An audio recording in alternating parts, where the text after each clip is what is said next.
Everyone and their mama is on a sourdough kick right now, including myself. But if that's not for you, I have an easy white bread recipe that you're going to want to make every day. This recipe calls for 2 cups of warm water, 1 tablespoon of active dry yeast, 4 tablespoons of honey. We're going to mix those 3 ingredients first, let it sit for 10 minutes before adding in our salt and flour.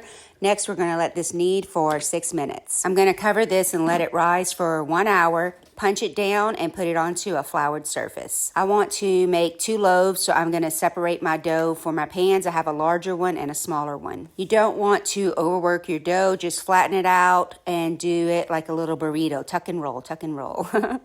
I greased both of my pans with a little bit of olive oil. I'm going to get my loaves in there and let them rise for another 30 minutes while I'm preheating my oven at 350 degrees. While my bread is rising and the oven is preheating, I'm going to go ahead and clean up my mess. I always tell my kids, clean as you go so you don't have a big mess at the end. And that's what I'm doing here, splashing water everywhere.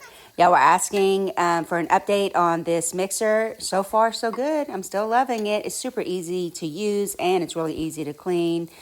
Now I'm just going to dry it off, put it back together, and put it in its home. I have all of my bread making supplies linked in my bio under Amazon/bread making. The oven's ready. Now we're going to go ahead and put our loaves in for 30 minutes or until golden brown on top. I love making homemade bread. It makes the house smell so good. These turned out beautiful. Let your pan cool down a little bit before taking them out. Grab a bread knife and start slicing this up. I like to put some Kerrygold butter on mine. And that's it. Y'all come eat.